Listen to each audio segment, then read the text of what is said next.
11h13, estamos de volta com a nossa Rede Tropical de Notícias. Aqui no estúdio, o nosso papo agora é com o Defensor Público-Geral do Estado, Clístenes Gadelha. Ele foi reconduzido ao cargo ontem com a missão de fazer da Defensoria uma ferramenta eficaz de garantia de direitos para a população mais pobre. Bom dia, seja bem-vindo, parabéns por essa recondução ao cargo. Foram 2 anos, agora serão mais 2, né? Embora com um rosto muito jovem, quem está aí no YouTube está vendo, ele já tem 15 anos à frente, né, nessa área de direito, e principalmente essa coisa direcionada à população mais pobre, menos assistida. O senhor acha que a Defensoria Pública, qual é o balanço que se faz, né, desses 2 anos passados e desses próximos 2 anos que virão? A gente tem conseguido manter ou pelo menos garantir o mínimo de direito a essa pessoa mais pobre, que a gente estava conversando aqui nos bastidores, que durante a pandemia, aparentemente, essa população aumentou, não é isso? Bom dia, seja bem-vindo mais uma vez. Muito obrigado, bom dia a todos os ouvintes da CBN, bom dia a vocês presentes. Desde logo, assim, é um prazer a gente estar aqui falando sobre Defensoria Pública e, sobretudo, nesse momento de recondução ao cargo. Foi um grande desafio para nós quando a gente assumiu no primeiro biênio, foi justamente quando a pandemia estava no seu término. E a Defensoria Pública ela teve um papel muito importante durante a pandemia, sobretudo nas situações de saúde. Então, a gente tutelou muito direito à saúde daquelas pessoas que estavam a necessitar.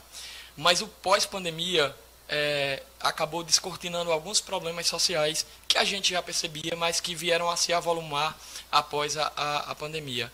Então, muita gente perdeu vida, muitas pessoas perderam as suas vidas, foram para um outro plano que não o terreno, mas também houve a perda de suas vidas enquanto aqui no plano terrestre. Então, muita gente desempregada, muita gente sem moradia, muita gente sem alimento e muita gente sem esperança, até mesmo de viver e de que o outro dia fosse melhor. E a Defensoria Pública acabou sendo uma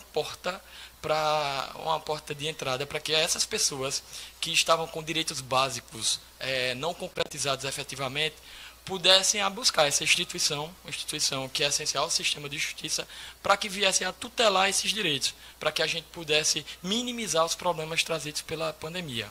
A gente percebe que houve um acréscimo de 60%. De 2022 até 2023, nós tivemos um acréscimo de 60% nos nossos procedimentos. O que representa o quê? Não é apenas números. Mais pessoas tiveram que procurar a Defensoria Pública. Então, gerou um estado de maior vulnerabilidade para a população. A população está cada vez mais pobre e a população está cada vez mais fragilizada. E para a gente, enquanto instituição essencial, é importante porque nós queremos assegurar a essas pessoas os direitos que lhes estão sendo renegados, os direitos constitucionais e básicos que deveriam existir e, sobretudo, como forma a gente assegurar uma justiça social concreta. Então, esse é o papel da Defensoria Pública no sentido de tutelar os direitos dessas pessoas marginalizadas e invisíveis socialmente. E como é que acontece essa relação na prática, né, da pessoa que precisa da Defensoria e da Defensoria, né, entre esses dois entes, né? Porque a pessoa que está na rua, pobre, sem comida, sem emprego, ela sabe que existe a Defensoria em sua defesa? A Defensoria vai até onde o povo está? Ou realmente o povo tem que procurar a Defensoria? Como é que funciona esse relacionamento? Isso é um problema que a gente tem, que é realmente de se fazer conhecer, né? Então, a Defensoria Pública do Estado do Rio Grande do Norte, ela só tem 20 anos. E eu tenho muito orgulho de dizer que eu tenho 15 anos de Defensoria Pública. Então, essa instituição menina e crescendo. Então, nós trabalhamos muito para que a instituição possa ser conhecida pelo seu público-alvo, que são essas pessoas desassistidas e hipossuficientes financeiramente. Nós temos um núcleo, que é um núcleo de pessoas, de defesa das pessoas em estado de vulnerabilidade e de pessoas em situação de população de rua. Então, a gente a gente tem determinados programas, ações, que é no sentido de levar a assistência da Defensoria Pública e de outros órgãos parceiros para essas pessoas, para que elas possam entender que existe a Defensoria Pública, que existe uma instituição que possa tutelar realmente seus direitos. Mas como é que isso acontece? Vão a campo mesmo? Existe uma comissão, né, um grupo de pessoas da Defensoria que vai até as ruas, é isso? Nós temos mapear Nós temos, além da gente fazer uma cooperação com outros órgãos, porque é interessante essa rede de apoio de cooperação. Nós temos assistente social, Sim. psicóloga, estagiária e defensor coordenador no sentido de que possa fazer esse mapeamento. E a gente tem o que a gente chama um projeto que é POP Móvel. Então, que é a população de rua, e a gente vai, se desloca, e a gente busca sempre, junto aos outros órgãos, dados que possam nos fazer presentes e que a gente possa chegar a essa população de rua. A partir da próxima semana, eu estava lendo aqui umas informações, os núcleos de atendimento da Defensoria em Natal e Parnamirim também vão mudar de prédio, né? Exatamente. Eu vejo Natal e Parnamirim, né? Ou seja, a capital e a Grande Natal, né? A maior cidade da Grande Natal, que é Parnamirim, que é vizinho aqui a gente. A Defensoria está em todos, assim, pontos estratégicos do Estado, porque a gente sabe que a vulnerabilidade social ela está espalhada não só para o nosso Estado todo, mas pelo país inteiro. Existe, assim, uma estratégia de pulverizar as ações da Defensoria em prol dessas pessoas? Sim, é o grande desafio desse biênio, né? De que possamos expandir os serviços da Defensoria para todo o Estado. Hoje a gente está em 40 comarcas, então falta a gente chegar em 14 comarcas. Então, é um número. Se existe uma emenda constitucional 80 que diz que deve ter pelo menos um defensor público em cada comarca. Só que a gente precisa de mais, porque a busca pelos nossos serviços, diante da vulnerabilidade da população, tem sido maior. Então, a gente tem buscado realmente expandir esse serviço e fazer com que a Defensoria possa chegar em efetivo a essa população carente. E o que falta para chegar a essas 14? Hoje nós temos somente 102 vagas de defensores públicos, só 100 ocupados. O concurso venceu e a gente precisa de orçamento para que a gente possa incrementar. Incrementando o orçamento, a gente pode encaminhar projeto de lei com o aumento do número de vagas para defensores e defensoras públicas. E assim a gente pode realmente, como até pegando o gancho, pulverizar e, como a cor da Defensoria é verde, pintar o Estado de verde com a cor da Defensoria Pública, que é a cor da esperança mesmo. Sim. Então está muito aquém, né, esse número de defensores, né? Mas aí eu insisto, o que fazer? Vocês estão se unindo, discutindo, debatendo estratégias de chegar a esse número que cobriria o Estado todo? Sim, a gente busca, hoje em termos percentuais, o que é que eu posso trazer? Nós estamos em 40 comarcas e a gente atende hoje 92,37% da população do Estado. Falta pouco, certo? Mas além de pouco, é necessário que a gente possa incrementar o número de defensores naqueles locais em que já existe. Afinal de contas, como a demanda está crescendo, então é necessário que a gente traga para o assistido um serviço com eficiência. Então a gente tem buscado junto ao governo do Estado, tem buscado a parceria com os outros órgãos, no sentido de que a gente possa realmente chegar com o serviço da Defensoria Pública. Até porque a gente percebe que há um empobrecimento da população, um estado de vulnerabilidade econômica, e a gente precisa realmente fazer com que os defensores públicos estejam presentes no sentido de tutelar esses direitos. Sem dúvida. Um dado importante que a gente precisa falar aqui é que vocês não vão atender mais no espaço que fica na Salgado Filho, né? Isso. Houve uma mudança de endereço, né? Eu acho que é bom a gente falar aqui. E esse novo núcleo de Natal será no antigo complexo judiciário em Potilândia. Isso. Não é isso? Antiga fábrica da Borborema, que é bem famosa aqui em Natal, sim. né? Sim. E em Parnamirim fica onde? Em Parnamirim ele fica na rua Pedro Bezerra Filho, número 37. Certo, então tá aí. E é importante, assim, a gente tem buscado aumentar, porque a nossa estrutura estava pequena para os assistidos. O nosso atendimento ele se faz de forma agendada. Por quê, Margot? Porque a gente sabe, e no passado a gente via muito isso, as pessoas chegarem cedo à porta dos órgãos públicos no sentido de buscar uma prestação de um serviço público. Por ordem de chegada, Exatamente. Né? E não com a data já marcada, horário Isso. marcado. Isso facilita tanto, Facilita. Né? Facilita para ambas as partes. E você né? dá dignidade àquela pessoa. Claro, Certo? claro. Então a pessoa não vai chegar lá de madrugada, não vai ficar esperando no frio, ao relento, né? E sujeito a eventual violência externa. E a gente buscando realmente dar esse tratamento mais digno, fazer com que o serviço seja prestado de uma forma como o cidadão merece, a gente tem buscado fazer o agendamento e o assistido já vai saber quais são os documentos necessários para o ajuizamento da demanda e uma forma da gente dele poder entender previamente para que também não gaste passagens à toa, porque a gente sabe que isso é uma coisa importante. Uma coisa que facilitaria seria, como a gente estava conversando aqui nos bastidores, a virtualização, ou seja, né, com acesso ao mundo virtual, digital, um agendamento mais prático e tal. Mas a gente estava conversando também que essa população mais pobre, muitas vezes, não tem nem o que comer, quiçá um celular para marcar um agendamento desse, né? Os prós e os contras da virtualização dos serviços públicos. Vamos falar um pouquinho sobre isso, defensor? A virtualização foi decorrência realmente da pandemia, então foi uma necessidade da pandemia. A pandemia trouxe, vieram várias mudanças com relação à pandemia. Os órgãos públicos, o sistema de justiça, ele teve que funcionar, né?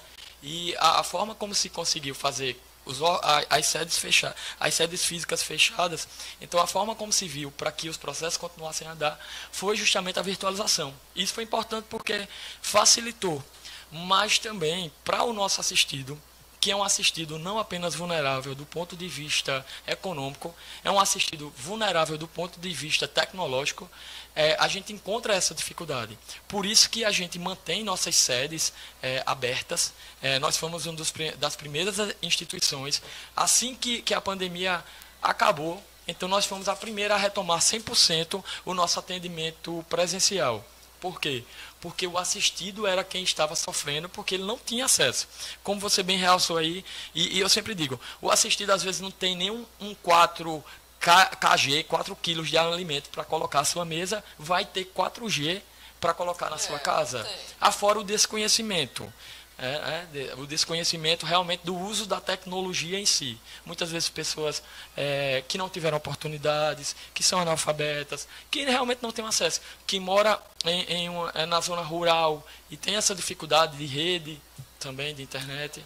Então, isso aí a Defensoria Pública, consciente disso, deixa nossas portas abertas para que o assistido possa realmente nos procurar, possa olhar olho no olho, possa ter o atendimento que ele merece e que a Constituição assegura. Quem é o principal vilão, ou o principal agente que faz com que o direito ao básico para um cidadão seja colocado em xeque? São as gestões públicas, que são, em sua maioria, compostas por políticos, ou a própria sociedade? O senhor acha que falta uma maior humanização por parte da sociedade em si? A sociedade poderia também fazer a sua parte, não só as gestões? É até uma pergunta difícil você indicar qual seria o fator mais preponderante nisso, né? E eu acho que são vários fatores.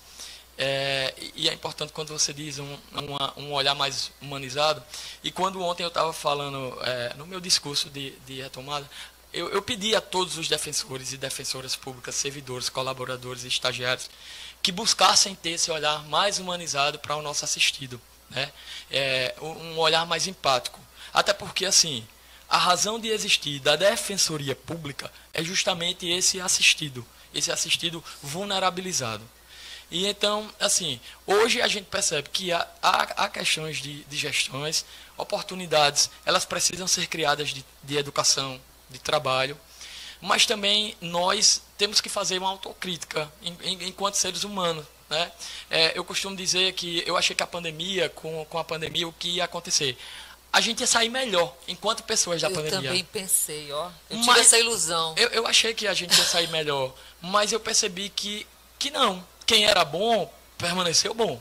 Mas quem tinha um comportamento diferente, permaneceu do mesmo jeito. Diferente cretino, né? E eu percebo, permaneceu cretino. E a invisibilidade, assim, dessas pessoas é muito grande. Então, são invisíveis socialmente.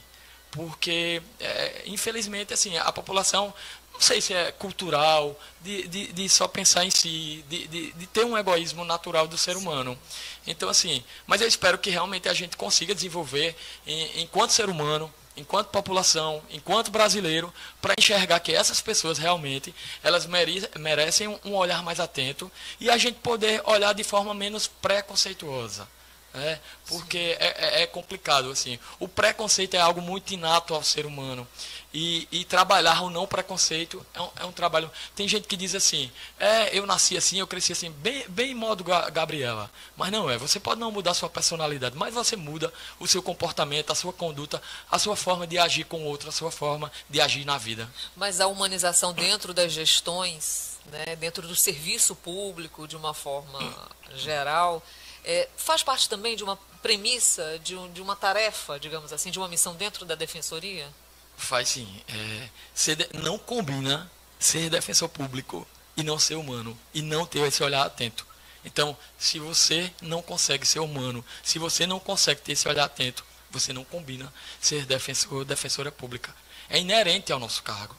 Porque assim, a Defensoria é uma instituição essencial ao sistema de justiça, responsável por assegurar assistência jurídica integral e gratuita a quem não tem condições. Então, esse olhar para a população e nos aproximando, inclusive, dos movimentos sociais, é importante, porque os movimentos sociais, eles entendem a realidade como ela realmente é, porque eles vivem isso e tentam se organizar dessa forma. E acabam nos ensinando isso. Ontem, até na posse, eu agradeci e eu agradeço a todos os nossos assistidos, porque os nossos assistidos, eles nos acolhem, eles confiam na gente. E mais do que ensinamentos, e mais do que esse acolhimento, o agradecer, as orações que eles fazem para a gente, quando um direito deles dá certo, existem os ensinamentos diários, Margot, porque assim, é quando você começa a rever o seu comportamento e você começa a refletir sobre a sua forma de agir, sobre a sua forma de tratar as pessoas.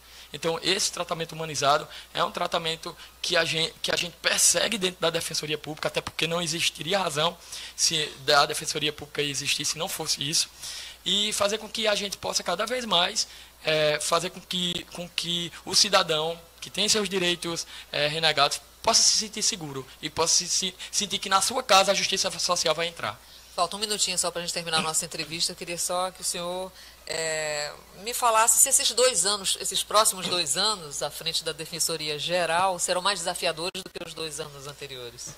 Eu acho que sempre né? Eu gosto muito de ver, eu vejo o passado e eu vejo o passado com a perspectiva, tomando como parâmetro o hoje e o futuro. Então é necessário que eu possa realmente enxergar esse passado e ficam as lições de todo o passado, mas é necessário que eu busque empreender medida que nós, porque nós somos uma gestão e nós trabalhamos em coletividade, que nós entendamos o que houve de erro, aplaudamos as nossas vitórias, mas que a gente possa buscar sempre resultados positivos, sobretudo para o nosso assistido, que é quem realmente merece o olhar da Defensoria Pública.